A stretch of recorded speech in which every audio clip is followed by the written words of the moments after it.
pas de vie chrétienne sans le surnaturel, car dire même qu'on est chrétien, c'est dire qu'on est surnaturel, car si tu dis que tu es chrétien, donc tu es comme Christ, et un homme qui est comme Dieu est surnaturel. Il n'y a pas d'un côté la vie chrétienne et d'un autre côté le surnaturel, car la vie chrétienne est foncièrement et à 100% surnaturelle. Aujourd'hui, on pense que le surnaturel, c'est la dimension des pasteurs, la dimension des prophètes, la dimension de ceux qui font des miracles et des prodiges, alors que le fait même d'être né de nouveau, d'être un enfant de Dieu, c'est surnaturel. Un homme qui devient fils de Dieu, c'est surnaturel. Le pardon des péchés est surnaturel. Avoir le Saint-Esprit en toi, c'est surnaturel. Recevoir le baptême du Saint-Esprit, c'est surnaturel. Chasser les démons au nom de Jésus, c'est surnaturel. Imposer les mains aux malades au nom de Jésus, c'est surnaturel. Attendre l'enlèvement, c'est surnaturel. Être enlevé, c'est le surnaturel. Le paradis est surnaturel. La nouvelle Jérusalem céleste est surnaturelle. La vie chrétienne est surnaturelle. Tu enlèves le surnaturel de la vie chrétienne, ce n'est plus la vie chrétienne. C'est une voiture sans moteur, et une voiture sans moteur n'est pas une voiture, et la vie chrétienne sans surnaturel n'est pas la vie chrétienne. Aujourd'hui, les gens combattent les surnaturels dans l'église. Nous voulons une église rationnelle, une église posée, une église calme, une église qui réfléchit, mais qui n'opère pas dans la dimension de Dieu. Ce n'est pas biblique. L'église primitive était surnaturelle. Elle est née par le surnaturel. Le feu de Dieu est tombé sur eux. Ils ont commencé à parler des langues qu'ils n'avaient pas apprises. C'était le surnaturel. L'église est née surnaturellement. Elle ne peut croître que surnaturellement. Alléluia. Oh, gloire à Jésus. Comment avoir une vie surnaturelle selon ce passage? Vous allez remarquer que Jésus-Christ a fait beaucoup de miracles et de prodiges, et il y avait une grande foule autour de lui. Il y avait la foule et il y avait les disciples. Qu'est-ce qu'il a fait? Il a renvoyé la foule.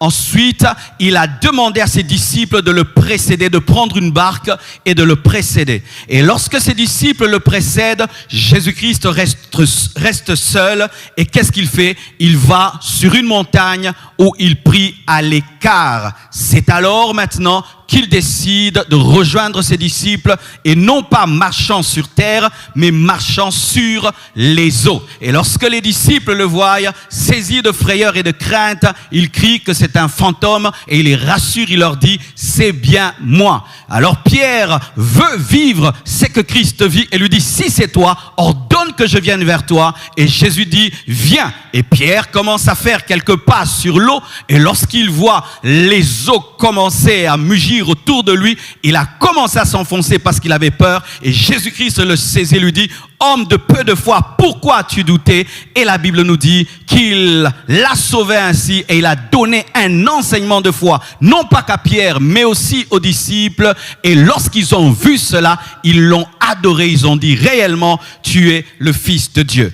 Comment avoir une vie surnaturelle? Une vie surnaturelle qui est symbolisée dans ce passage par le fait de marcher sur l'eau. Le fait de marcher sur l'eau. Les eaux symbolisent l'impossibilité, la maladie, les démons, les défis, les choses naturelles, les choses que l'homme ordinaire ne peut faire. C'est ça les eaux. Marcher sur les eaux, c'est marcher dans le surnaturel. C'est marcher sur l'impossibilité. C'est marcher au-dessus de tes défis, des blocages, des puissants de ténèbres. C'est dominer le péché qui domine tous les hommes.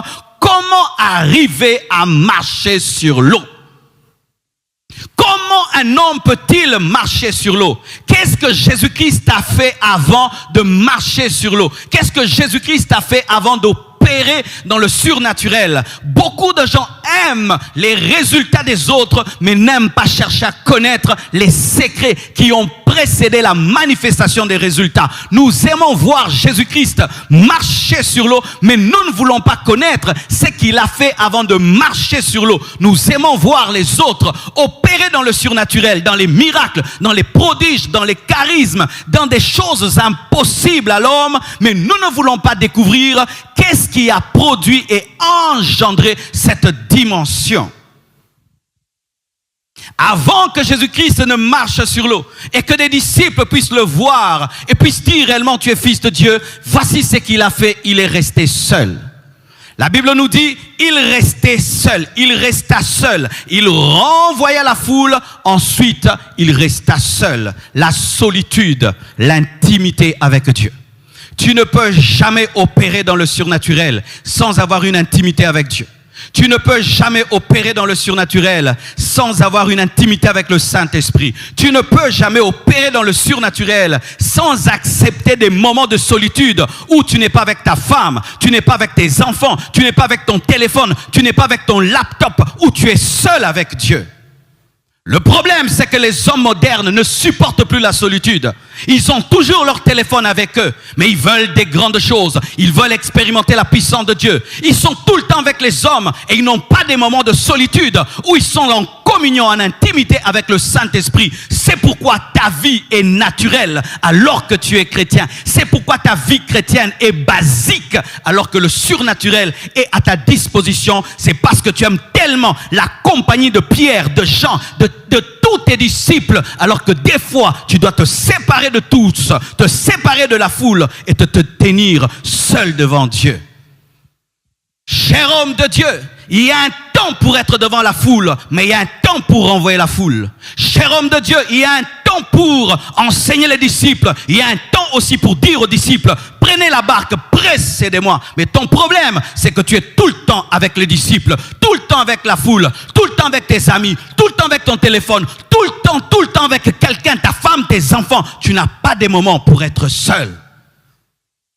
Montre-moi un homme qui recherche les surnaturels et qui est tout le temps entouré. Et je vous dis, il ne vivra jamais. Car tous les hommes qui sont parvenus à une dimension où ils ont révélé le surnaturel, dans leur passé, ils ont eu des moments de solitude. Et ils continuent à avoir des moments de solitude où ils quittent leur lit très très tôt, alors que la femme dort, le mari dort, les enfants dorment, tout le monde dort. Ils sortent seuls devant Dieu, afin d'expérimenter une intimité avec Dieu.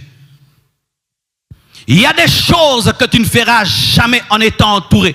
C'est pourquoi même lorsque Abraham devait recevoir la révélation de Jéhovah Jireh, il a dit aux serviteurs de rester au bas de la montagne et il est monté seul avec Isaac au sommet de la montagne, car il y a des choses qu'on ne fait que seul.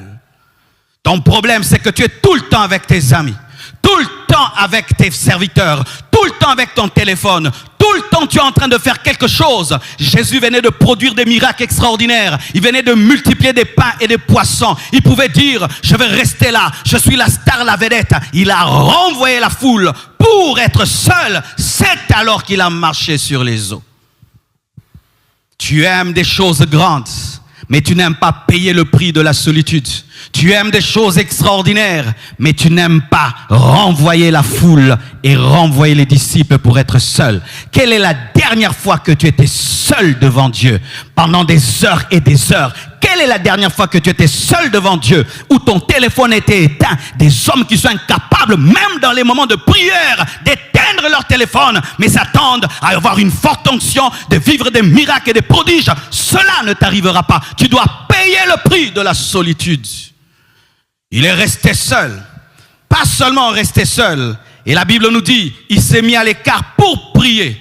Pour prier. Donc ce n'était pas quelqu'un d'asocial. Car il y a des personnes dans nos églises qui sont asociales. Elles aiment rester seules. Elles ne causent avec personne. Et puis elles disent, moi j'aime pas trop la communion fraternelle. Les frères créent trop de problèmes. Jésus-Christ n'était pas ce genre de personne qui se mettait à part parce qu'il était asocial. C'était la manifestation d'une soif de Dieu, une soif de prière qui l'a amené à être seul. Si tu es seul en étant asocial, tu n'es pas dans l'amour. Mais si tu recherches des moments de solitude pour prier à l'écart, alors ça te donnera des fruits pour prier. Mes frères et sœurs, si tu veux vivre le surnaturel, tu dois laisser l'esprit de prière te sortir de ton lit, t'empêcher même des fois de manger pour aller te tenir devant Dieu, afin de l'implorer, d'implorer sa grâce, sa miséricorde, de demander la plénitude du Saint-Esprit, de présenter à Dieu tes défis, de présenter à Dieu tes besoins. Un homme qui ne prie pas se lèvera sans surnaturel. Ce sont les hommes à genoux qui se tiennent debout avec le surnaturel. Ce sont les hommes qui ferment leur bouche devant les hommes pour l'ouvrir devant Dieu, qui parlent puissamment aux hommes. Car si tu parles aux hommes sans parler à Dieu, ta bouche n'aura pas de puissance quand tu parleras aux hommes. Mais si ta bouche a parlé à Dieu, lorsque tu parleras aux hommes, ta bouche sera puissante parce qu'elle est en contact de celui qui est la parole. Être un homme de prière.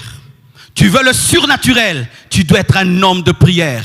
Tu dois être un homme qui avance à genoux. Tu dois être un homme qui s'agenouille dès le matin. Tu dois être un homme qui aime prier et qui aime prier et qui aime prier et qui ne s'arrête pas de prier et qui prie lorsqu'il a envie et qui prie lorsqu'il n'a pas envie.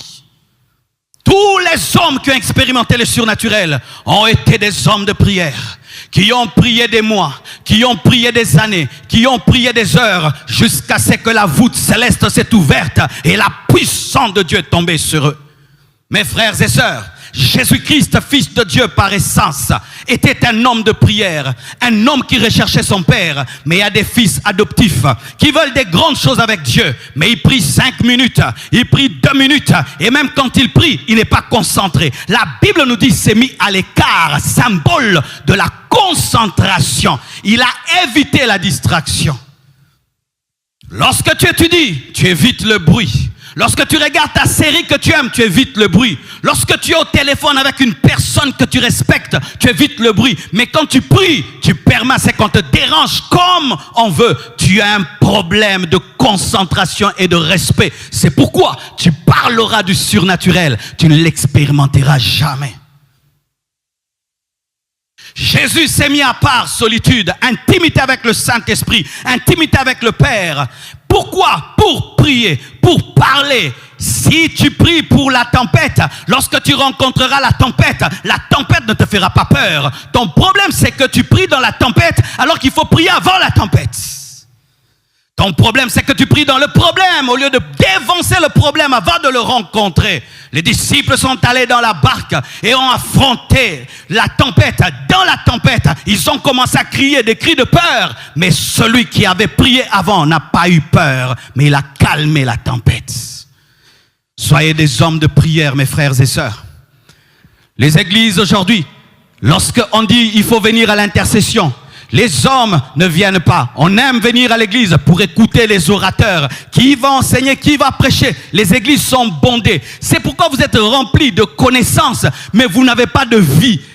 Il y a une différence dans votre vie entre ce que vous connaissez et ce que vous expérimentez. Pourquoi? Vous ne priez pas assez. C'est ça le problème de l'église actuelle. Des gens qui écoutent des prédications pendant 2 heures, mais incapables de prier pendant 30 minutes. Il peut suivre 10 lives sur Internet, mais il ne peut pas prier pendant 10 heures du temps.